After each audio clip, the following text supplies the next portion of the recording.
Pikiranku dan hatiku, mataku tertuju padamu. Amin. Roh kami.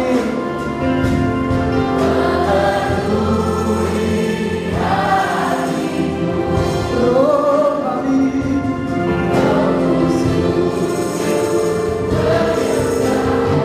Biar awan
Kau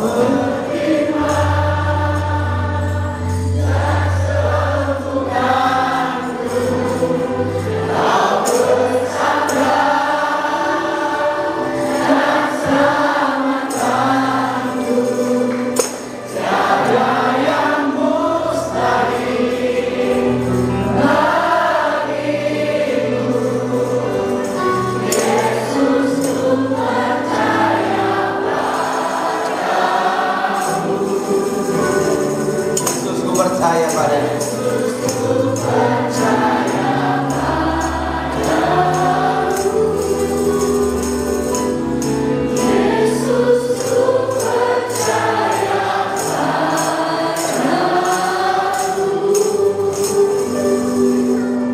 Mari kita berdoa. Bapa di surga, dikuduskan namamu, datang kerajaanmu, jadi kehendakmu. Berkati firman-Mu, berkat kami semua. Darah Yesus sucikan kami, darah Yesus benteng kami, selamat kami semua Tuhan, dan namamu dimuliakan. Di dalam nama Yesus yang percaya katakan amin. Silakan duduk. Shalom. Saudara yang kasih dalam Tuhan, hari ini kita bahas tentang mengalahkan ilmu hitam. Apa saudara? Ngomong sama sebelahnya, kamu bukan ilmu hitam. Kita akan bahas bagaimana mengalahkan ilmu hitam. Mari kita buka kitab kita dalam kitab Efesus. Kitab Efesus. Kitab Efesus pasal yang ke-6 ayat 12 sampai dengan 17. Kitab Efesus pasal yang ke-6 ayat 12 sampai dengan ke-17. Kitab Efesus pasal yang ke-6 ayat 12 sampai dengan 17. Saudara yang ganjil, saya yang genap. Kitab Efesus pasal yang ke-6 ayat 12 sampai dengan 17. Karena perjuangan kita bukan melawan darah dan daging, tetapi melawan pemerintah-pemerintah, melawan penguasa-penguasa, melawan penghulu muda yang jahat ini, melawan roh jahat di udara.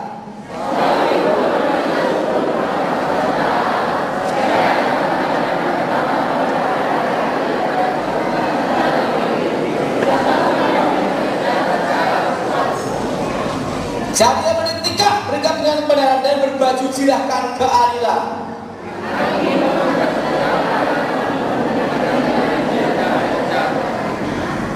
Dalam segala keadaan berguna perisai iman, sebab dengan perisai itu kamu dapat memadamkan semua para api dari si jahat.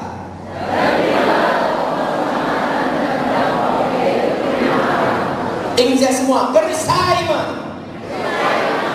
Semua ilmu hitam yang berhubungan dengan kekuatan gaib, kekuatan roh, kekuatan mistik, itu kalau dikirim pasti ada tanda bunyinya. Baik ilmu begu gajah, baik ilmu swangi, baik ilmu santet, semua pasti ada tanda bunyinya. Itu menunjukkan untuk keberadaan, manifestasi dan tujuan. Misalnya kalau bunyinya wah, seperti benda jatuh yang keras, tetap tidak ada bendanya, itu adalah jenis ilmu hitam untuk membunuh. Apa saudara? Untuk apa saudara? Jenis ilmu hitam untuk membunuh atau bikin orang jatuh sakit parah.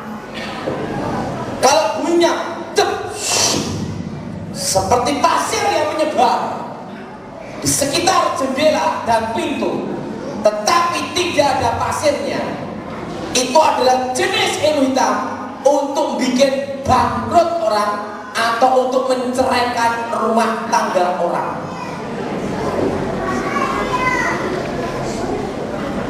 Saya minta anak kecil tenang semua. Dan kalau bunyinya sering itu mercon. Jadi ingat, semua ilmu hitam, kekuatan mistik itu kalau dikirim pasti ada tanda. Dan semua kekuatan mistik, kekuatan roh itu bermain di alam bawah sadar. Alam sadar manusia itu 20%. Berapa saudara? Alam sadar manusia itu 20%. Dan alam bawah sadar itu itu 80%. Berapa saudara? Jadi alam bawah sadar itu 80%. Makanya ada memori-memori kita zaman dahulu bisa teringat kembali. Karena alam bawah sadar manusia itu 80% dan alam sadarnya 20%. Dan semua kekuatan mistik, kekuatan roh itu bermain di alam bawah sadar dan masuk melalui pintu sugesti dan menggunakan kekuatan dunia arwah. Ini semua dunia arwah. Ini semua dunia arwah. Nah, semua ilmu hitam kalau dikirim pasti akan masuk melalui alam bawah sadar. Dan bagaimana cara untuk mengalahkan ilmu hitam? Yang pertama, Indonesia semua, yang pertama, jangan meyakini, mempercayai mimpi yang berhubungan dengan arwah orang mati yang menentukan nasib, takdir, kematian. Pada waktu ilmu hitam itu dikirim, akan menyamar menjadi orang terdekat yang sudah mati. Contohnya, jadi ayahnya. Daripada kamu susah di sini, ikut saya lebih bahagia. Dia bangun dari tempat tidurnya, yakin itu arwah ayahnya. Maksimal 40 hari pasti mati. Pada waktu dia percaya itu arwah ayahnya, maka ilmu hitam itu langsung memakan nyawanya. Atau mimpi ketemu anaknya yang sudah mati. Papa, di sana enak, papa ikut saya. Dia bangun dari tempat tidurnya, yakin itu arwah anaknya. Langsung ilmu hitam itu masuk bekerja, langsung jatuh sakit. Tapi kalau dia tidak percaya, itu arwah mereka lolos. Karena semua ilmu hitam harus masuk melalui namanya pintu sugesti. Ini semua sugesti. Apa saudara? Sugesti. Bagaimana cara mengalahkan ilmu hitam? Jangan mempercayai mimpi yang berhubungan dengan arwah orang mati. Atau mimpi gigi tanggal 1. Wah, mati. Sekalipun kau mimpi gigi rontok habis semua, jangan sedih, hanya mimpi. Jelas? Atau mimpi nebang pohon pisang, wah mati. Atau mimpi rambut rontok, mandi telanjang, buang air besar banyak, ada orang mati di situ, wah bangkrut, siap. Itu jenis ilmu gaib tanah kuburan untuk bikin bangkrut orang. Kalau itu diyakini sebagai tanda nasib takdir kematiannya, baru ilmu hitam itu bekerja. Tapi kalau dia tidak percaya, lolos. Semua ilmu hitam harus masuk melalui pintu namanya sugesti. Apa saudara? Jelas? Nah, kalau kita mati dalam Tuhan, detik itu juga kita akan di Firdaus untuk menunggu hari pembagian mahkota, memerintah bersama Tuhan. Yang tidak dalam Tuhan akan mati bunuh diri, langsung arwahnya ke dunia orang mati untuk menunggu hari penghakiman pada waktu hembusan nafas terakhir. Jadi tidak ada 7 harian, 40 harian cari mie ayam, siomay, bakso. Justru yang mempercayai ada 7 harian itu paling mudah kena ilmu hitam. Jelas? Memang ada mimpi yang dari Tuhan. Kalau mimpi dari Tuhan, ya dan amin, dan pasti terjadi sesuai firman Tuhan dan tidak ada hubungan dengan arwah orang mati. Pak, kalau saya mimpi kadang lupa, kadang mimpi ingat lagi, terputus-putus mimpi ingat lagi. Itu mimpi apa? Tanda kecapean.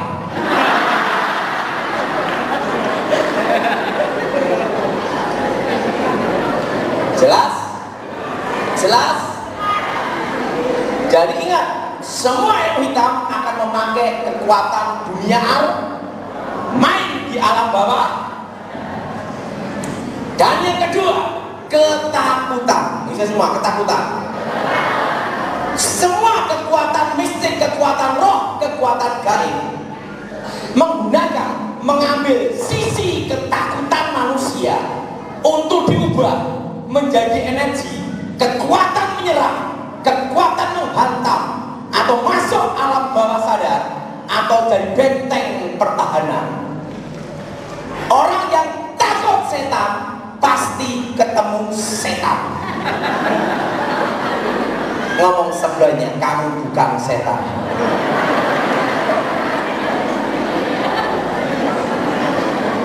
Orang yang takut setan pasti ketemu setan.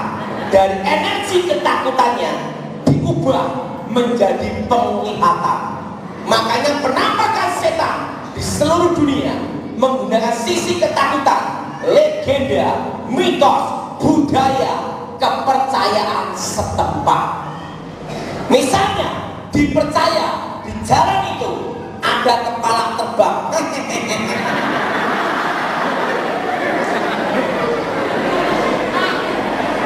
Orang takut lewat situ. Dari energi ketakutannya diubah menjadi penglihatan. Makanya orang yang takut setan pasti ketemu. Apalagi ke toilet aja minta ditemenin. Nyanyinya gini, oh Tuhan pimpinlah jalanku, ku tak berani jalan sendiri. Setan lihat, memang Tuhan pimpin kamu, tapi aku ingin tengok kamu. Tapi orang yang berani setan, mana setannya? Saya tunggu di sini, sekalipun puluhan tahun di rumah angker apapun, dia tidak lihat setan. Kenapa? Tidak ada energi yang bisa dirubah. Sehebat-hebatnya pusaka apapun, jimat apapun, kalau yang memegang tidak percaya, maka kekuatan pusaka, jimat itu tidak berfungsi. Kita tahu pusaka-pusaka tanah Jawa itu dipuja-puja, disembah-sembah. Krestoba. Orang kalau melangkahi pusaka itu bisa muntah darah, stroke.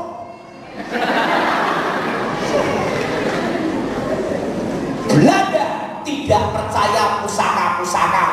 Sama Belanda disita, dibawa ke negara Belanda, dikasih air rasa untuk mainan arkeologi. Kenapa Belanda tidak kena tuah yoni kekuatan pusaka? Karena tidak percaya. Semua kekuatan mistik, kekuatan roh, kelemahannya adalah, ikutin saya semua, tidak dipercaya. Jelas? Jelas? Kita tahu Pangeran Diponegoro terkenal sakti mandraguna, gawat kaliwat liwat. Bayangin, udah gawat lewat-lewat. Terkenal dengan aji panglemunan, ilmu menghilang, dan terkenal dengan ilmu kebal, aji lembu sekilat, tembak dor, hahaha, tidak mempan. Pada waktu Pangeran Diponegoro ditangkap sama antek-antek company, orang-orang Jawa yang berkhianat, yang berpihak kepada Belanda. Kalau pada itu orang Jawa ada berpihak kepada Belanda, ada berpihak kepada bangsanya yang setia pada Diponegoro. Waktu mereka antek-antek company ini, mereka percaya hal gaib dan mistik. Waktu nangkep Diponegoro, ting, hilang. Dalam sejarah berapa kali Diponegoro ditangkap menghilang terus, betul? Ditembak, nggak mempan. Belanda tidak percaya ilmu menghilang. Belanda tidak percaya ilmu kebal. Belanda lebih percaya pistol. Sama Belanda dijebak dalam perjanjian, ditangkap sama Belanda, tidak bisa menghilang, ditahan puluhan tahun sampai meninggal, betul? Kenapa tidak bisa menggunakan ilmu menghilangnya, kebalnya? Karena yang menangkap tidak percaya. Makanya kalau ilmu tenaga dalam pukulan jarak jauh, ilmu pernapasan, yang mukul sugesti, yang kepukul sugesti, baru bisa kena. Tapi coba kalau yang dipukul jarak jauh tidak percaya, mungkin sendiri. Kenapa? Karena tidak ada energi yang bisa dirubah untuk menjadi kekuatan. Nah, saudara, kenapa orang bisa kena hipnotis dan guna-guna? Karena diambil sugesti dan sisi ketakutannya diubah menjadi energi untuk masuk alam bawah sadar. Makanya kalau orang mau menghipnotis untuk menggendam, orang kalau gendam itu tepuk sebelah sini, tidak mungkin sebelah sini. Kenapa sebelah sini? Bagian sini dekat dengan otak kecil, alam bawah. Maka orang kalau dipukul bagian lehernya, pak, pingsan. Tidak percaya, coba sendiri. Makanya orang kalau gendam tepuk sini langsung kena ke sini. Jelas? Jelas? Dan orang menggendam atau hipnotis itu pasti nawari barang dulu. Pak, saya perlu uang, jam ini mau saya jual. Berapa? Nanggepin, tepuk, kena. Atau ditembak, wah anakku kecelakaan, namanya ini, saya tolong ditransfer. Kamu dalam kondisi ini, anakmu sekarang tolong ditransfer. Panik tak? Langsung dari ketakutannya diubah menjadi energi, masuk alam bawah sadar. Kelemahan hipnotis dan gendam adalah laki-laki, wanita, cuek, galak, tidak bisa hipnotis dan digendam. Tepuk gitu.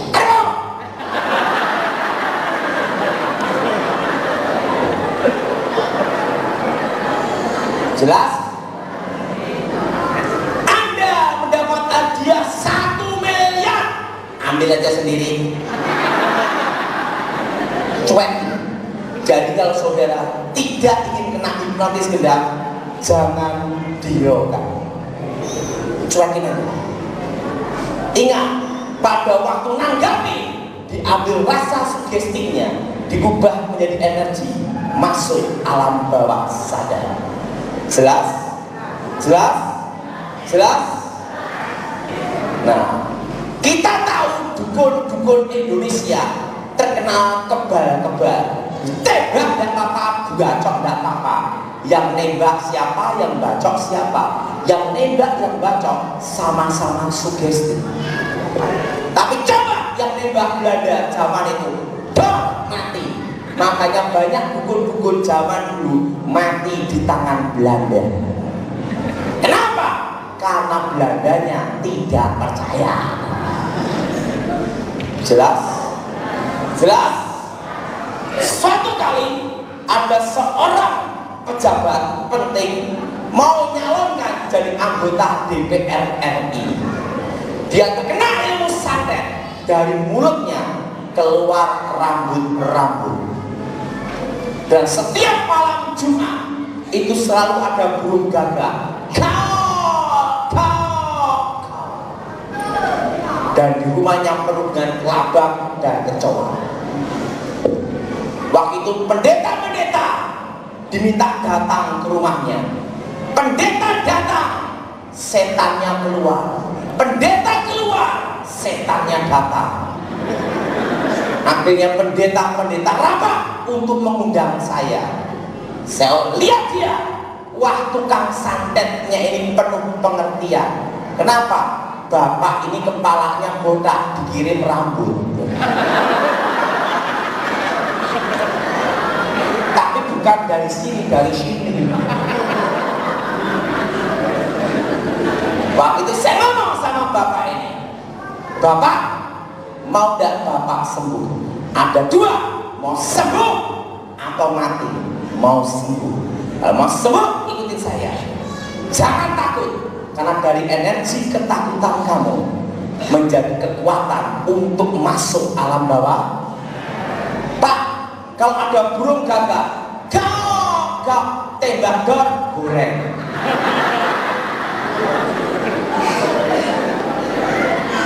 Pak, kalau di mulut saya keluar rambut gimana? Kumpulin jadi wig. Pak, di badan saya banyak keluar kerikil-kerikil, mudah campur semen jadi beton. Semua ilmu hitam kelemahannya adalah pada waktu dihadapi tanpa ketakutan. Ingat, iman adalah bukan ketakutan.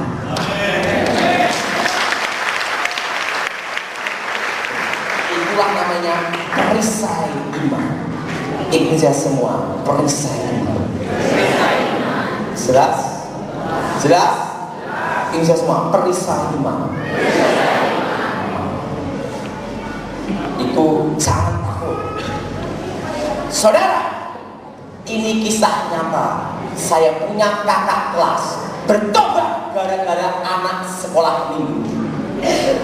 Ada seorang guru besar ilmu mantra batin tenaga dalam.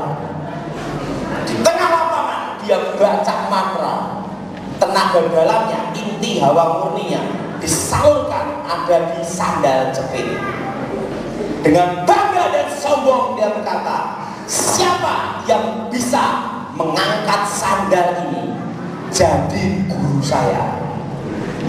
Murid-muridnya mengangkat sandal ini tidak bisa. Orang-orang kampung penasaran, berdatangan semua orang kampung, mengangkat satu sandal itu tidak bisa. Orang ilmunya hebat. Di pinggir lapangan itu ada tempat sekolah minggu. Ada satu anak sekolah minggu yang wakal sekali, sampai gurunya bertobat berulang-ulang.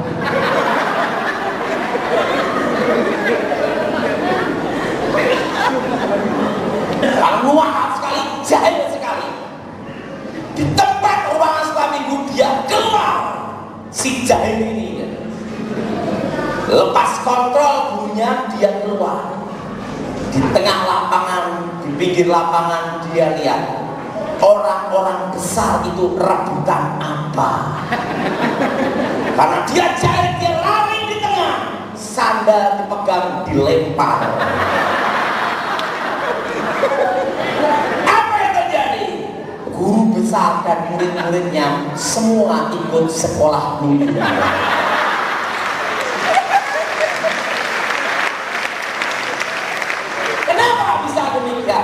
Karena anak ini tidak jelas. Jelas? Coba orang punya ilmu kebal, ditembak tidak apa-apa, dibacok tidak apa-apa. Yang nembak, yang bacok itu ada rasa takut dan sugesti. Maka dari energi ketakutannya menjadi benteng pertahanan. Coba yang musuh bacok anak kecil, cek mati. Jelas? Jelas?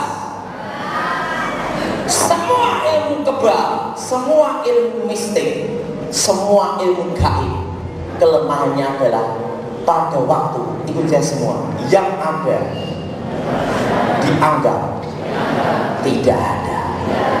Jelas? Yang ketiga,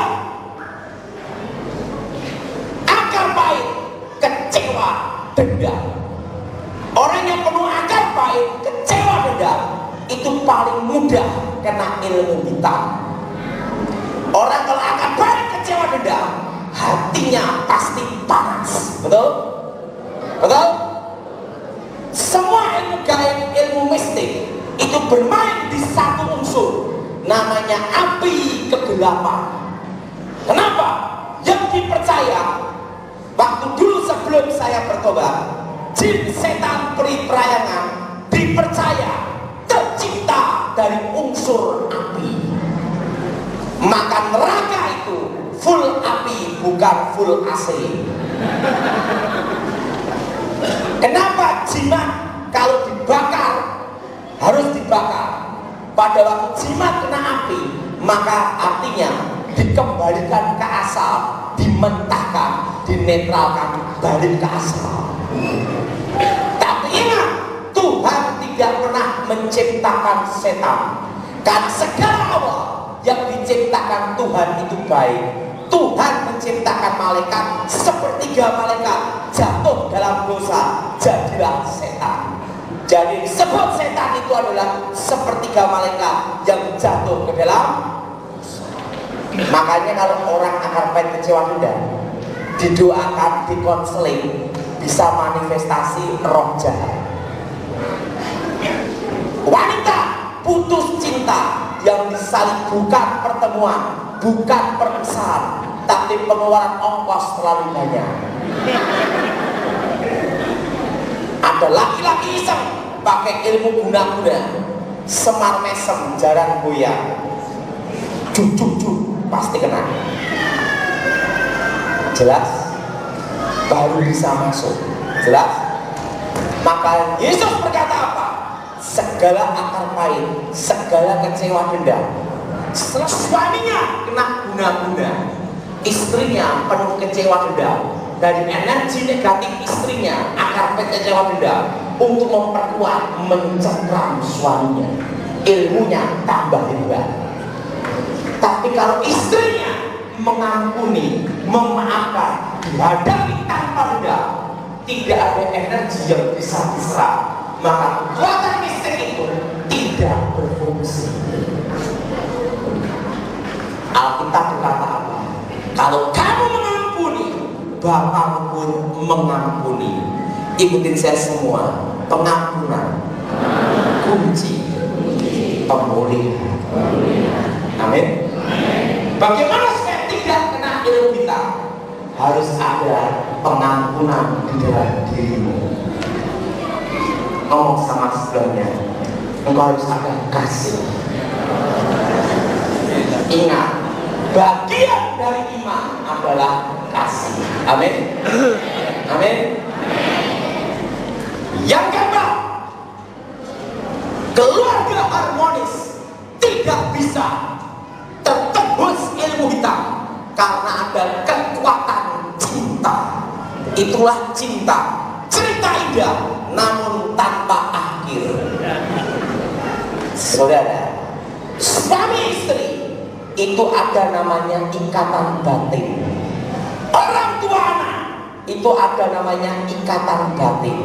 Ikatan batin ini bukan ilmu gaib atau mistik, tetapi anugerah dari Yang Maha Kuasa.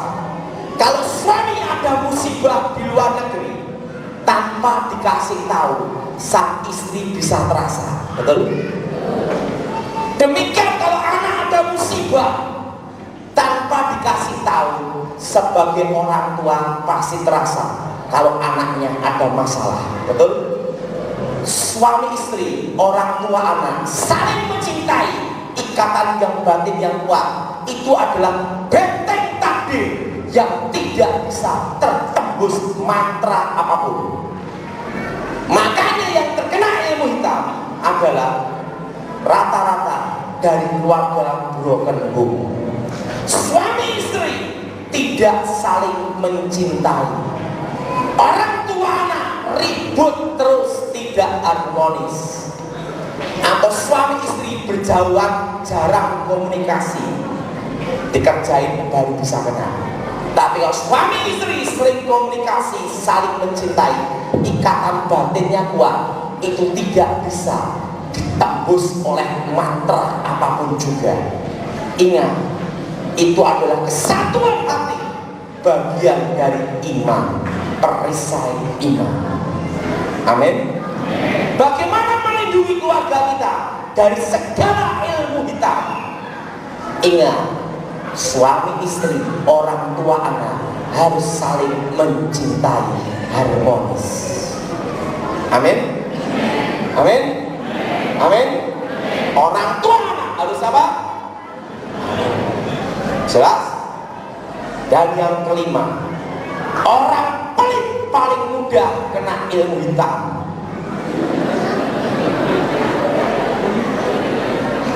Apa hubungan antara orang pelit dan ilmu hitam? Betul? Ngomong sama sebelahnya, jangan pelit-pelit.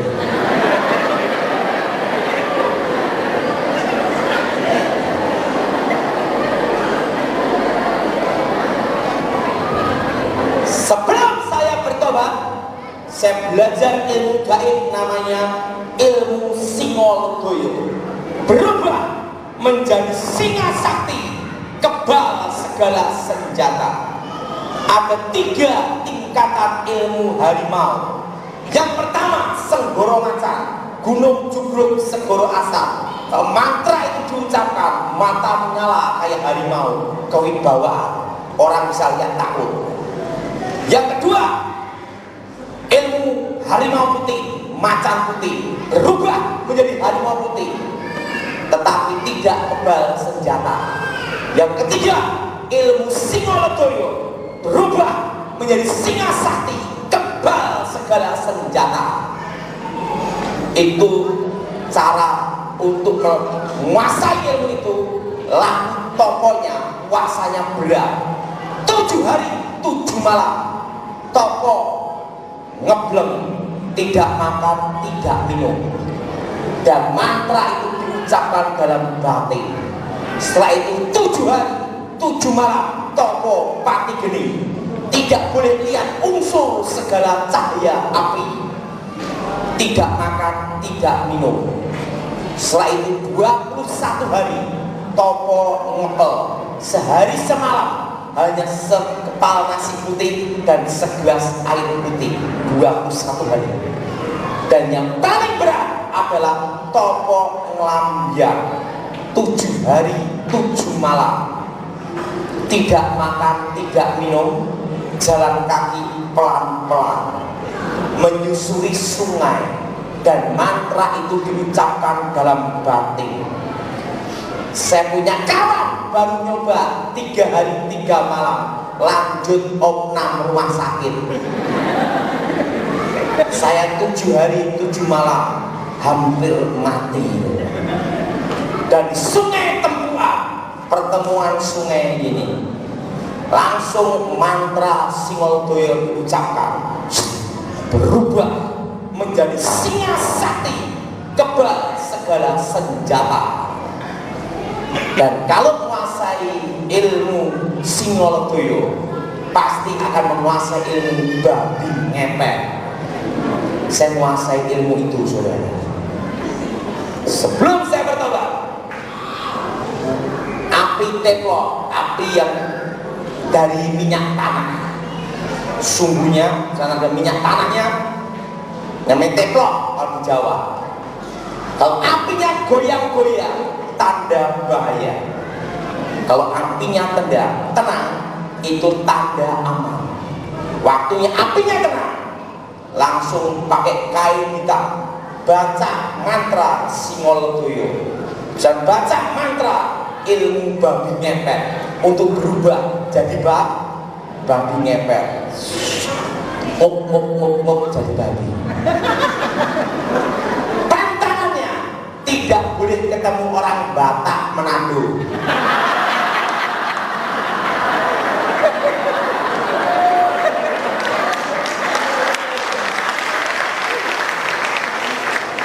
Kenapa? Jadi rica-rica. Langsung nguk jadi babi. Saya menguasai ilmu itu loh. Di rumah orang kaya ada selokan air, minum selokan airnya, harta emas uang kesedot semua. Langsung balik ke rumah, emas, uang, cek ada semua. Karena dulu sebelum saya bertobat tidak mau nyuri yang kecil-kecil, saya balikin semua. Akhirnya saya berpikir, bagaimana kalau ngerampok bank?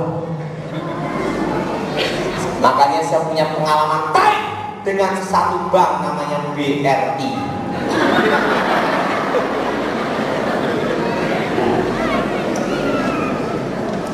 Apinya tenang, tanda aman, pakai kain hitam, plek, jadi babi ngepet, nguk nguk nguk nguk nguk nguk nguk. Ada bank namanya BRI, ada selokan airnya. Saya sedot mental sampai nungging-nungging, gagal bobol bank BRI. Makanya amanlah nabung di BRI.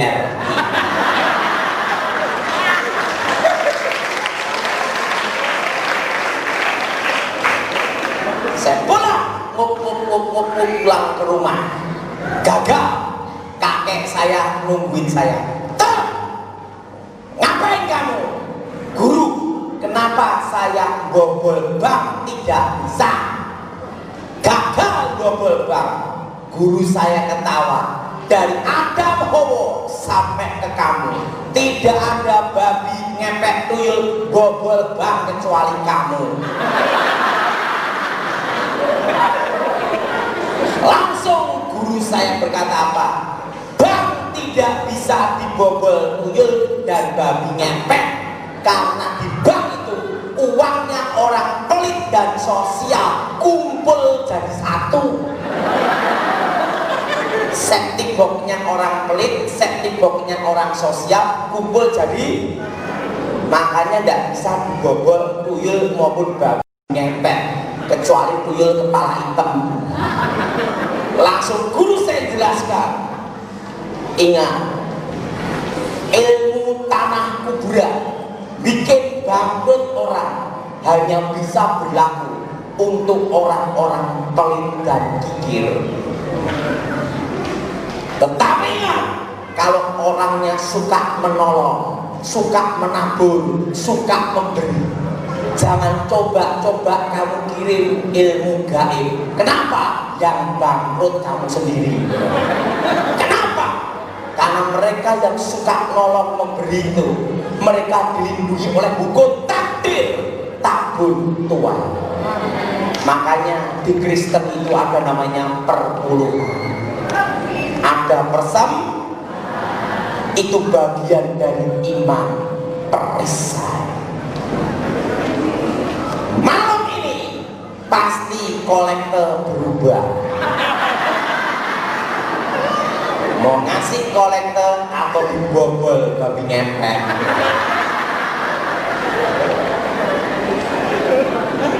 Siapa yang murah hati angkat tangan. Sampainya berkata, kapan kamu traktir saya?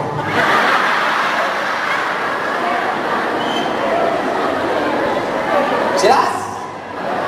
Kenapa bank tidak bisa dibobol tuyul babi ngepet?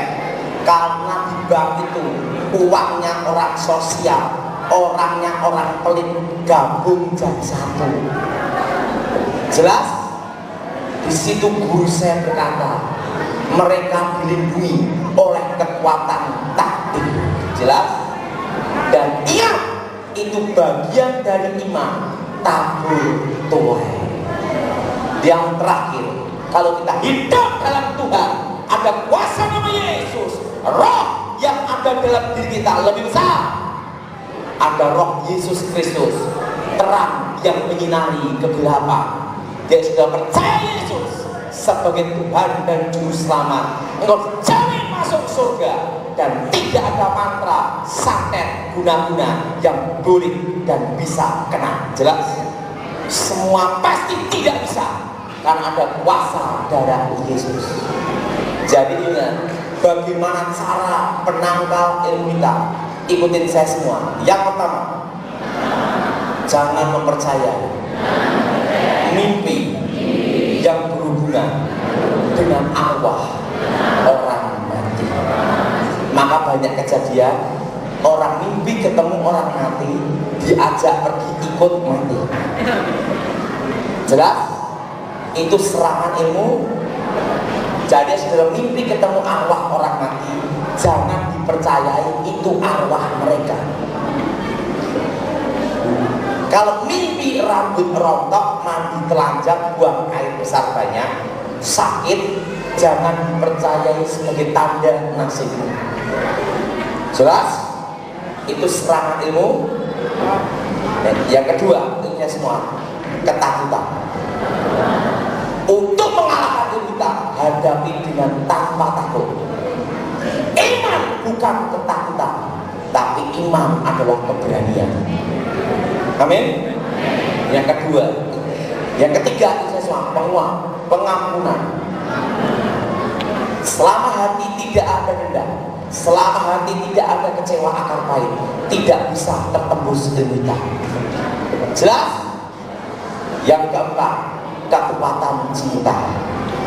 Apa saudara? Suami istri saling mencintai, orang tua anak saling mencintai, harmonis. Itu benteng takdir yang tidak bisa ditembus. Jelas? Jelas? Makanya yang rata-rata kena ilmu hitam adalah dari keluarga broken home.